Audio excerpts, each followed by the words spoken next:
Before we start the setups and the laps and everything, you should probably know that you should not play killjoy on this map. The main reason is because your ult isn't that good. Every safe ult that you can use, like this one, for example, or this one, someone might be here and you clear them out. Someone's probably going to be switch here and it doesn't even clear out doors. You can also, if you somehow get all the way up to here, this one, this does clear out more, but it doesn't clear out everything. Someone could still be here and bridge, and someone could still just be waiting slightly outside mid. He doesn't really do that much. And that already requires you to basically have site control already.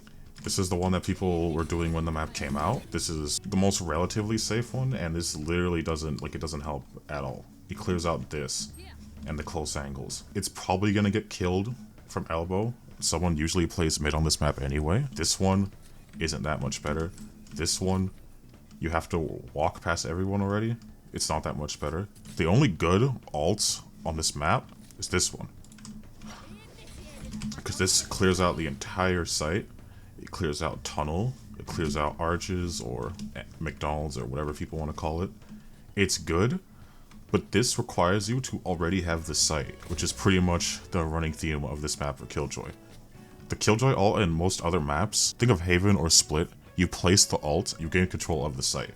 This map, you have to have control of the site already in order for you to have a decent ultimate, and even if you do, some of the ults aren't even that good to begin with. A defender ultimate, this one, like one, there's a pocket here, and everyone plays cave anyway, so this ult actually doesn't help you. As a defender, if you somehow manage to get all the way up to here and plant it, yeah, this is good, because you can't get peeked mid, there's no other sight, but guess what? There's still cave, and they can still probably see the bomb from default. If you are hellbent on playing Killjoy, there are some lineups and some steps that you can do that do make it at least playable. It's not like you absolutely can't do it, but this is definitely one of the more harder maps that requires you to adapt on the fly. All of the lamps require jump throws as well, which also makes it harder. Have the alarm bot, diamond, be slightly over the sign, aim between the sheet metal, and do a rising jumping throw. This should land in the middle here.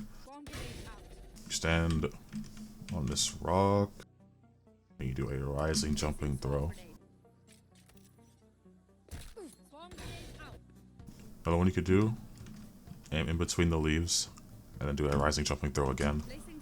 This one lands more to the right of default.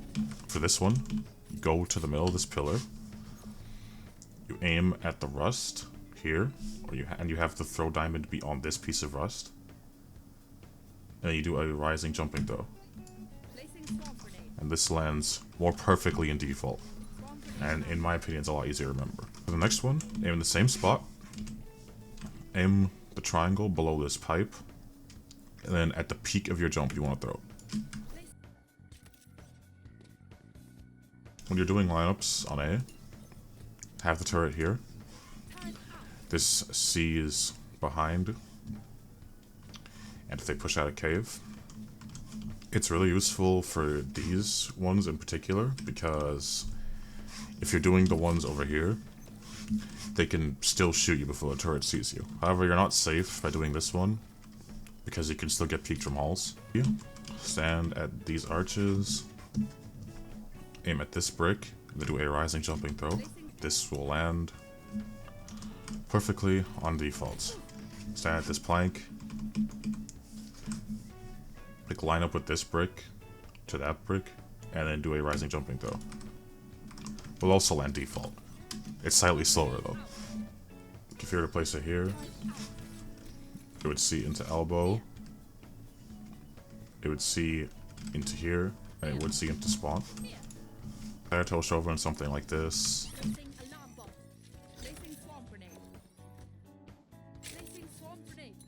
It's the one that pretty much everyone has done. You can also have it on the ground, but up here is a little bit more fancy. Place your turret facing here. Have the alarm bot be either here or there. Throw a molly on this ledge. And then go over here. Aim on this wall. Wait for the buy barrier to drop, and then you throw it. Now this, when the alarm bot sees them, you activate both. This will hit them if they're trying to push the site. For an anti-pillar one, place it in this crack, Place your alarm bot around here. Place the other one in this crack. And this will cover the entire site. They can't stand in the corners either. So it's just a good anti-pillar, anti-plant. For an anti-plant one, place this one grenade in this crack. Place the alarm bot over here. Throw a smoke grenade like that. Like this. It just stops the plant. It's very hard to shoot this one out, by the way. You can't wallbang it. You have to get the exact angle on it. This is a good pistol round turret. They can wall it off with Viper, but this pretty much sees everything. And this is good for pistol. It sees main, and when they push out tunnel. This one is protected from tunnel, and it will see into main there on site generally. This one,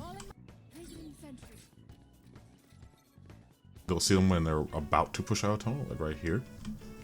And it does cover kind of the same spots. It's just up to you which one you want to place. You can also do this one. This is if you want to play off contact for pillar and tunnel. What you do is you have a turret here, alarm bot here, molly here, molly around the door. When they run through, the alarm bot, when no one sees them, it'll chase them. Then you hit both of them, they die. The turret, this turret's actually just good in general, but it also works for this toaster oven. It sees when they push into sight, and it sees when they're door. It also sees kind of into switch. To either push them forward to you, or stop the plant. You can have one here, and then one in this thing. And they can't stand here. This is a lot better if you somehow have more credits. But anyway, that's pretty much every single setup that I could find on Breeze. As I said before, I do not recommend playing this map with Killjoy. But there will be more in-depth tutorials on every map, and more brief tutorials for every map as well. This is more of an advanced guide if you want to learn all of the nerdy stuff. There will be a more abridged version coming out soon. So subscribe if you want to see that. Anyways, I'll see you next time.